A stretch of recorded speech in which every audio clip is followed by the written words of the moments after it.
Welcome to Slice of BI, where we take quick hot takes on the news whenever we feel like it. I'm your host, Matt, and with me is my co-host and Bonifacio fanboy, Borge. Yeah, that's app. Okay. That's app. PI nyo, PI nating lahat. Board here at your service. And we are releasing this special Bonifacio Day Slice of BI, where we commemorate the 58th anniversary of his birth. So 158. walang pasok ngayon. Kaya we're celebrating Bonifacio Day. Now, of course, let's remind our listeners who Bonifacio is. Of course, he's one of our national heroes. He is the founder of the Katipunan, which eventually became the revolutionary government that fought for freedom against the Spanish regime.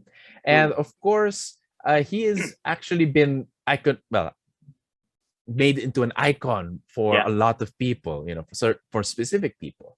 Let me ask you, Bort, what is your relationship with Bonifacio? And clearly, you and I appreciate him, but in different ways. But who is Bonifacio for you? Yeah, and who is Bonifacio for me? But regarding him being an icon, I think we are part of the generation who saw the rise of Bonifacio as an icon, because he was not an icon when we were young. If you can remember, it was always Rizal. Rizal is always on the limelight. But I think when we were in undergrad, when we were in undergrad until our other future studies. So Bonifacio slowly emerged as a primary figure in our nation building project. And again, this is due in great part to more recent studies conducted by the likes of Dr. Zeus Salazar, his protege Xiao Chua, in popularizing Bonifacio's role. And you have Ambeto Campo giving more attention to Bonifacio. So we are in part of that generation who actually saw Bonifacio rise, or his personality rise, from from being a secondary figure to Rizal to an extent at this point an equal Rizal. And in fact, to the point where he was even promoted. He used to share the 10 peso bill and 10 peso coin, but now he was promoted and replaced Emilio Aguinaldo at the 5 peso coin. Which I don't know. Do you think it's a promotion or a demotion? Because he has his own coin now instead of sharing it with Mabini. Yeah. And magkatabi pa sila dati sa ano. Actually, it's just it was just Mabini during our time, 10 pesos. Tapos dinagdag siya eventually. But again, we see the changes in understanding Philippine politics. So again, Aguinaldo was subsequently vilified, highly criticized in recent years. And in his stead, Bonifacio was raised up as, it's not. The thing is, Bonifacio during our youth, he is the poor man's hero. That was his portrait, the great plebeian, which was an accolade given to him by the Americans and got stuck for decades and decades. So he was a great plebeian. But again, more research on Bonifacio's person, was actually a yuppie. So he's now the hero of yuppies right now. Young professionals who are becoming more and more active. To the point where he is named as the Yuppie Center is named after him, Bonifacio Global City, the place where urbanized. It's weird. He's known as the plebeian, but now he's a label of like one of the ritziest districts in our capital. So isn't that ironic? He gentrified. He was gentrified. Kasalanan ni Ramos yan. The business between Bonifacio Global City. But does it reduce his status as a plebeian? I don't think it does. But there's a difference between being a plebeian as a class and having plebeian politics. So I think even if Bonifacio was not really a plebeian in a traditional sense, as a class, as a member of that class, he was certainly employing plebeian politics. So we're seeing Bonifacio now being absorbed by the middle class. But who is Bonifacio for me personally? Did I ever like Bonifacio before when I was young? I used to like Rizal because again, he's the one being taught in schools. But my awareness of Bonifacio's role, I think I'm also a beneficiary of the popularization of Bonifacio.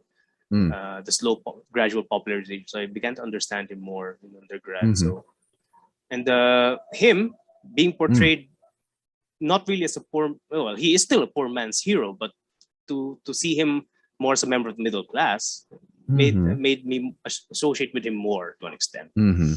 So, and of course, I studied his theories, his all overall Right. philosophies, understanding of Mhm. sovereignty, and so on.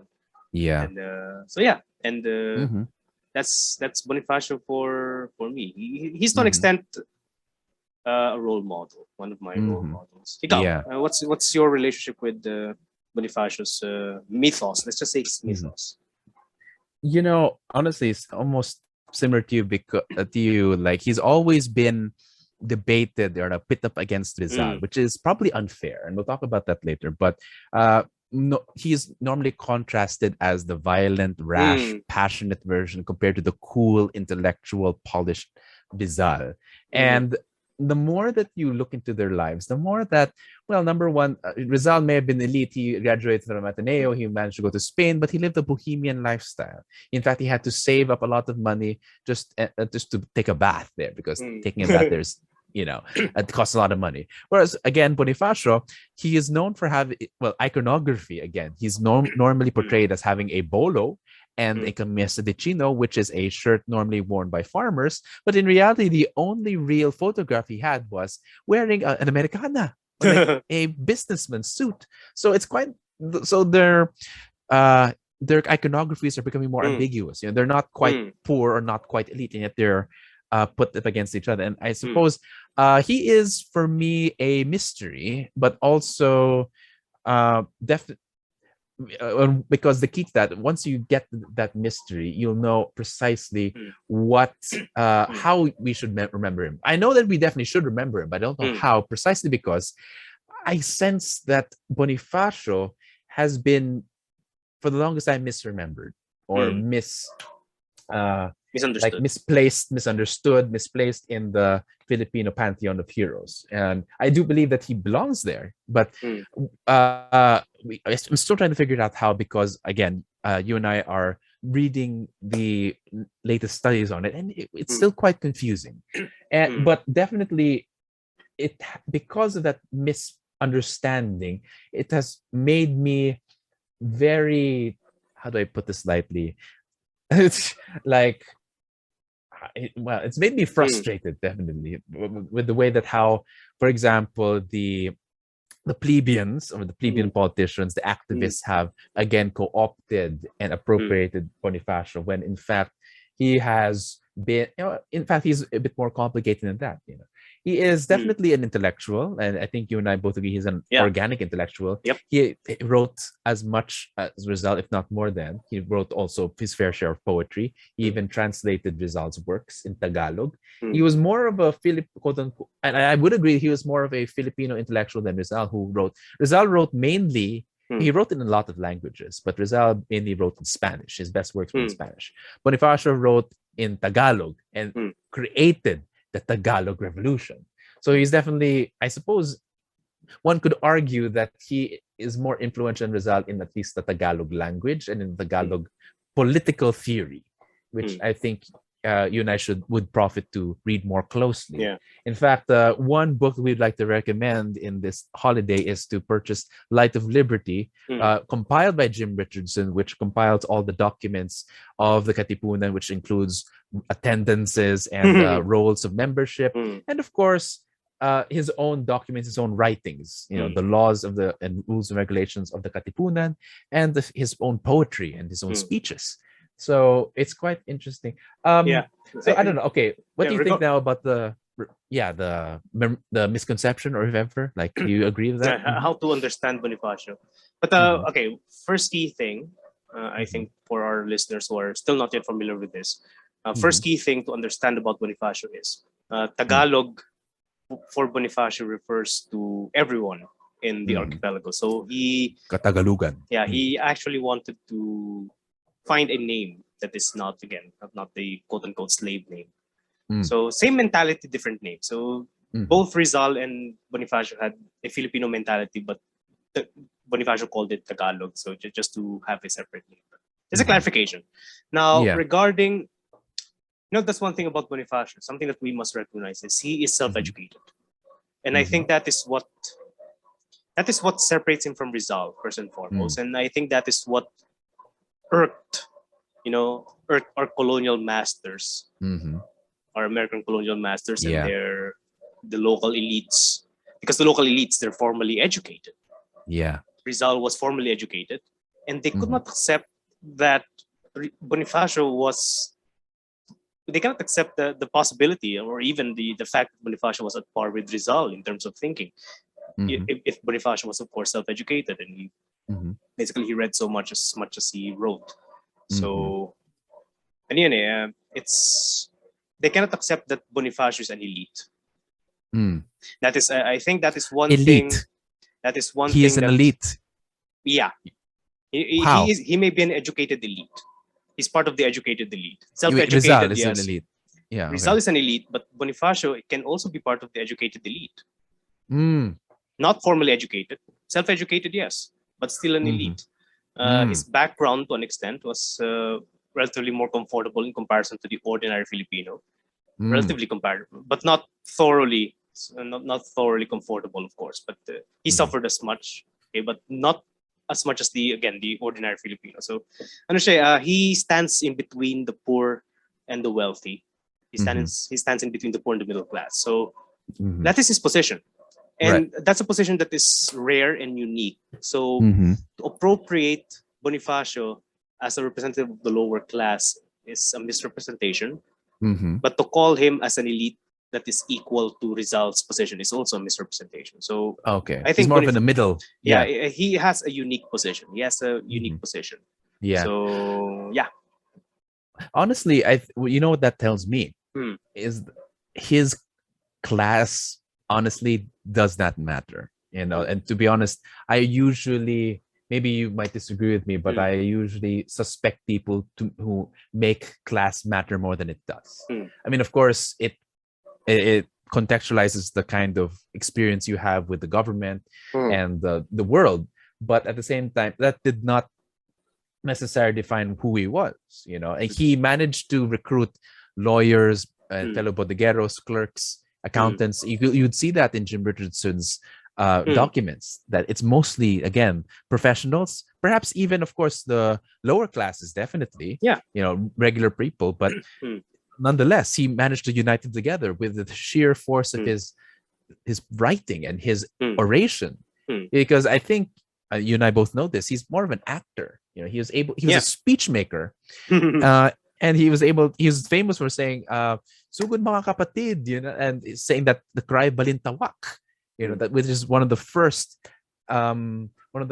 demonstrations of Philippine independence, quote unquote, or like the cry for independence, and we should respect him for that. To be honest, class does not matter. He united the middle and the lower classes. Okay. Not, yeah. I think my rejoinder to that is Mm. it's not that class doesn't matter. Mm. It's just if we are to perform class analysis on Bonifacio's case, it's not supposed to be top down. We must categorize him in a class in accordance to what he and his fellows experience. So we cannot classify him based on, from deductive mode of class analysis, which is you have a set of class, middle class, lower class, Yeah. and then you apply it to Bonifacio, you try to make him fit in. No, class do matter because Bonifacio, along with his contemporaries, the founders of the Katipunan, they were exposed to certain things that the elites or the upper classes are not exposed to. Yet they're also exposed to certain things that the ordinary peasant, the ordinary worker in the Philippines is not exposed to. They're exposed to foreign works. They're exposed to the foreign market. They're exposed to foreign Yes. ideas. So class matters. So sorry about that. Class do matter, but what class they belong to, it's supposed to be determined by from where they came from, their shared experiences, but it's not supposed to be applied to them. Do you get the picture? So, not really. okay. The usual analysis right now, or I do not agree with appropriating Bonifacio in any of the classes. That's one thing. Right. But he forms along with his fellows like Hasito, the other founders of Katipunan. They form a specific class. What that class? How can we name that class? Well, that depends. So there's still a shared. It's still a shared. They have shared experiences. They have similar positions in the economy. They have similar positions in politics. So it's a unique, we can call it middle class. Middle class can be used as an just as a Well, as a it's a middle vague ground. middle area. Yeah, In that's the fact, point of a middle class. yeah. No, I mean, Resil Mojares actually calls him like the middle of society, which is, again, it's we would say that it's a combination of different classes, but I think what you're saying is it's a creation of a new class, which is hybrid of multiple classes, Yeah, to right? an extent, yeah. No, Mm-hmm. creation of a new So it's class. not it's not the simple as the poor or the clerks or the young professionals. It's a creation of a class with a common set of experiences, Yeah. but it's not necessarily translatable to, like, say, Yeah. for example, the poor today or the middle class today. Yeah. But I'll say this one. Something to support your argument. Did Bonifacio have a class mentality? I think we need to read more about that, because as far as my own readings of him is concerned, he doesn't have a class mentality. That is what, because I think that's my point. Because it is a battle between Foreigners, the Tagalogs and foreigners. Yeah. So mahirap. It's hard to apply class analysis if the very objects that the very people that you're trying to study don't have any notion of a class. They do have a notion of, no, it's mixed with them being natives and others being foreigners. But his angry, then again, his behavior during the Tejeros Convention, does it indicate a sense of class consciousness? Because his hot-headedness was associated with the lower classes, and again, I think Nick Joaquin in his work, in his treatment of Bonifacio, says that it was snobbery that killed the revolution. It was snobbery that killed the Supremo, which I think he, as brilliant as he is, as much as I love him, he does fall into that trap of putting him as a plebeian. He still follows that plebeian narrative. But I suppose we can go later with what I do support with Joaquin's treatment of Bonifacio, which is, I think there are two things I want to raise before we wrap this up. Number one, of course, we celebrate his birthday and not his death day, precisely because he was killed by Aguinaldo's faction of the revolution. And that is unfortunate. And of course, it is one of the greatest tragedies of Philippine history. We don't really want to remember his death, but we remember his birthday, which is that he was born at all. So I suppose it's a consuelo. Consuelo. No. And it's not really a consuelo per se. We are in a system. We are in a system that tries to be something that it could no longer be, because it started on the wrong foot. We are in a society that tries to be democratic, when in fact our fate had been sealed the moment Bonifacio had been tried and executed. We could no longer be democratic after that. We just can't. Yeah. And I'm saying this with confidence because I can compare Bonifacio with other cases, like of popular leaders who MSSD, Muslim Resistance Design. The difference between Bonifacio and Washington was that Washington, even if they don't like Washington, even if there were attempts to remove Washington from office, right? There were attempts to remove him from office, but they didn't, and they didn't go to the extent that they had Washington killed. The Americans, their democratic experiment started on the right foot. Yeah. Because even if there's resistance, Washington more or less, and Washington was also a loser in the battlefield, like Bonifacio. They both of them won certain engagements, but most of their battles were losing. So they have similarities, and so it's good for future inquiries to look at Bonifacio and Washington's case. So that's a Muslim similar systems design. Now Bonifacio may be similar with the Gracchus brothers in ancient Rome. The Gracchus brothers they tried to make the Roman Republic more republican, but they ended up getting slaughtered by the Mhm. oligarchy. So and after that, there were no longer any more attempts to make to reassert the Republican nature of the Roman Republic. So the death of the Gracchus brothers ended up with the rise of Mm. Julius Caesar. Which who So also was killed by the Senate. yeah, well, also, but he more or less instituted the imperial path, Right. the autocratic path of Rome. Mhm. So yes, that's why we cannot celebrate Bonifacio's death, because Mhm. this society is still in denial that it could no Mhm. longer be democratic. I'll be as aggressive as that. Mm. Mhm. Yeah, Right. Well, that's a lot to say. yeah. But yeah, there is this other thing, and perhaps it's to weigh in on what exactly he contributed. Mm, Like while he contributed again, an idea through his mm, poetry and through his speeches of a nation. He's a father of our nation in mm. that sense, along with Rizal, perhaps. Ooh, two dads. He is the uh, father of the revolution. That's one thing that's for father sure. of the revolution. Okay. He also his political life was also rife with failure. We know that in the convention, and he lost Mm, terribly. He lost his military battles. Not only that, but he also, according to Nick Joaquin, he could describe him as a sorcerer's apprentice. He mm. called the apprentice to the original sorcerer, who was Rizal.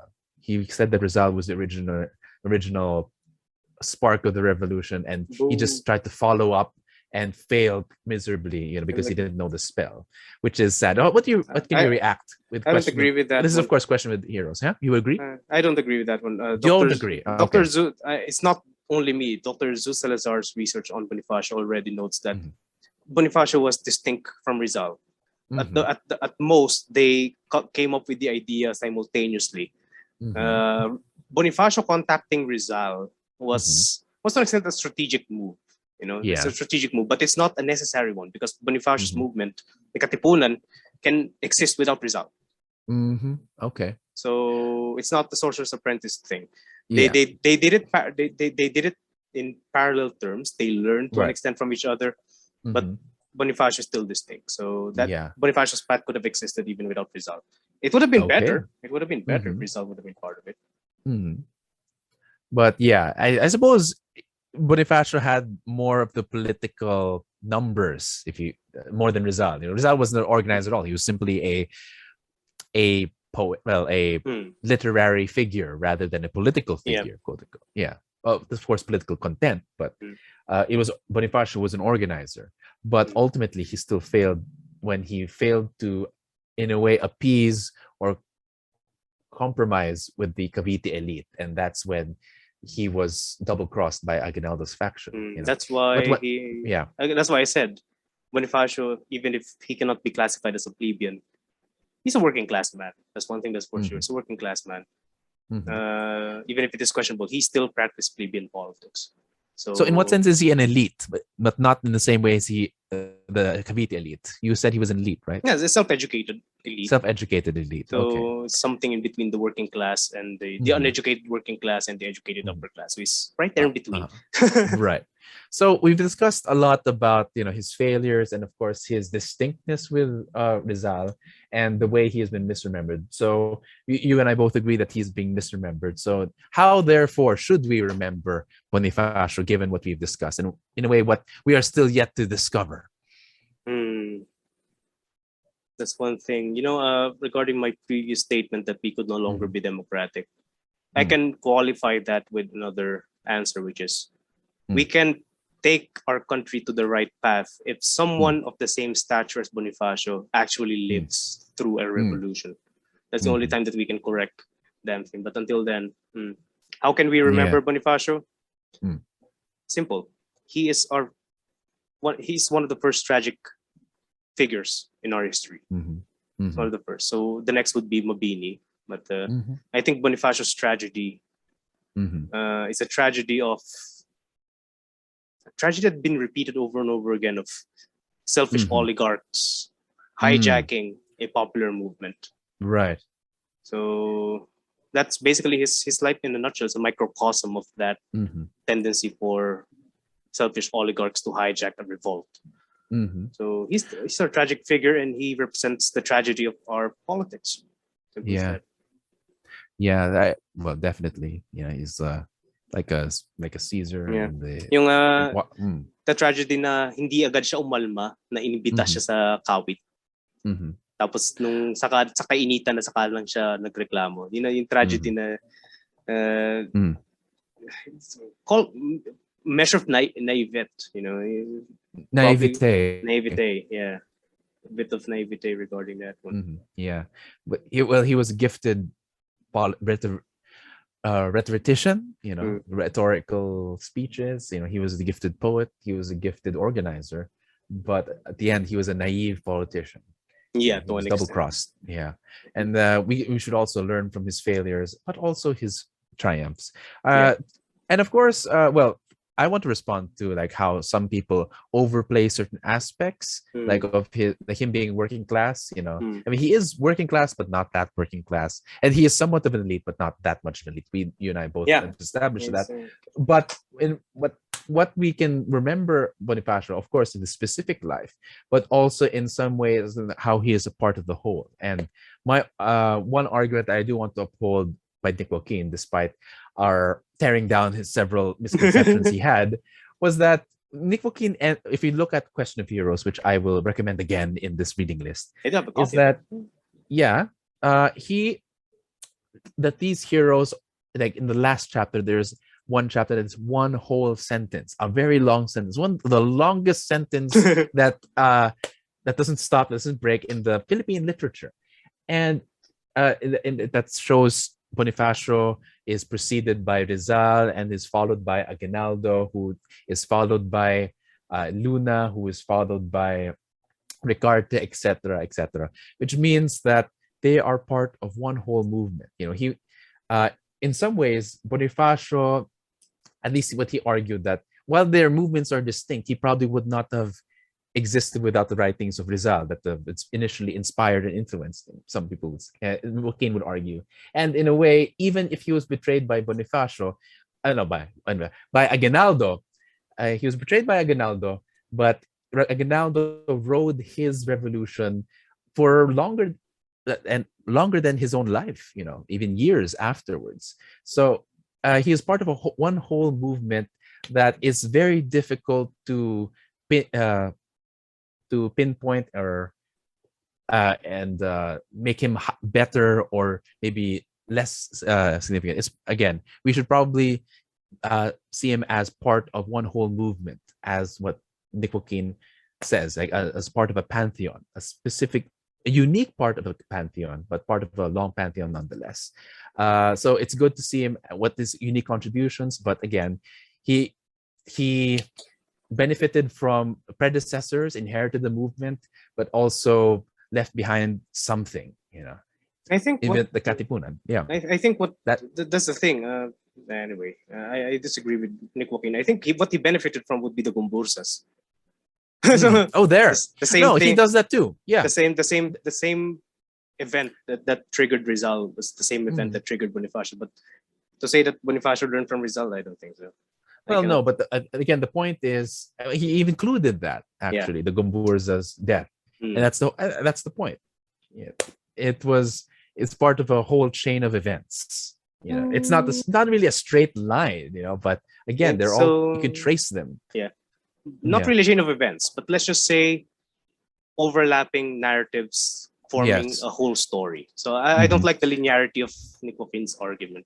There's no such thing as there's no genealogy of ideas in that time period.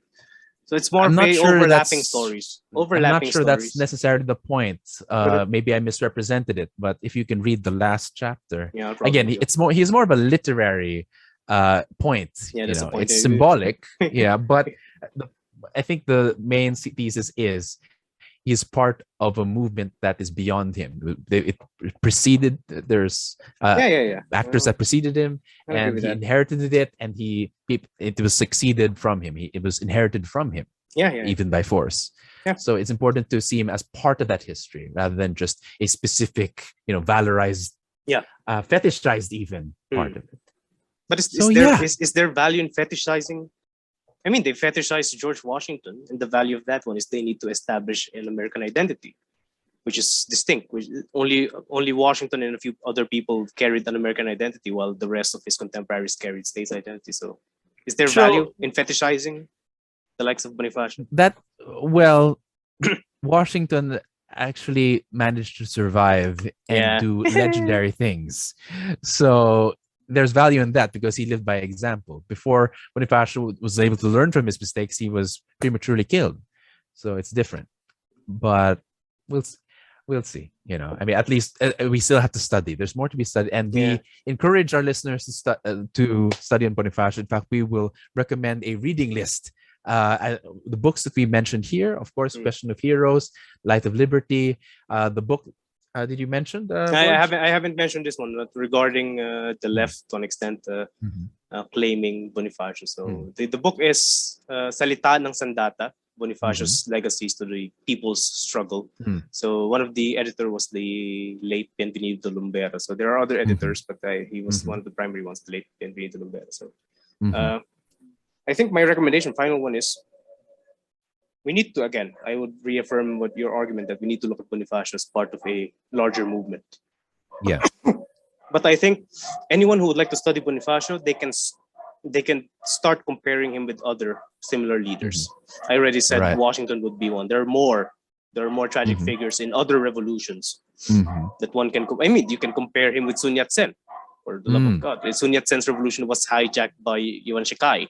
So you can compare. You need to. I think we need to at this point. I think we are at the point wherein we know who Bonifacio is. We know who Bonifacio is. His value to our nation building, his value to our political thought, especially, and to our overall narrative, is something that we need to ground on comparative analysis. Okay. So that's my recommendation in practice. But for the book, Salita ng Sandata would be there. Oh, there's one more book I want to recommend. This is Inventing a Hero, the posthumous creation of Andres Bonifacio, which actually claims that what we know about Bonifacio has been based on faulty historical sources. So, in other words, I think this can salivate historical scholars here because while it's controversial, the statement is sacrilegious even. It just means that there's more to discover about Bonifacio, and that's more exciting. Maybe there's more evidence of that he is actually the father of our nation, if not more than the revolution, or at the very least, he did more for the revolution. So, yeah. So there's a lot to discover about Bonifacio. It's not just about commemoration, but also in terms of study. And there's a lot of we encourage you to read on him. There's a lot to learn about him. Seriously, we need to compare him with other revolutionary leaders. So yeah. So and that is our hefty slice. I think this is the 33-minute mark. It's almost a full episode, but slice of empanada. Empanada na siya. But yeah, so that is it for our Bonifacio Day special in our slice. If you have any other questions, please send us an email at pipodcastph@gmail.com. You may find us on YouTube, Spotify, and Anchor, and wherever you get your podcast. But until the next episode, magandang gabi, mga kapiyay.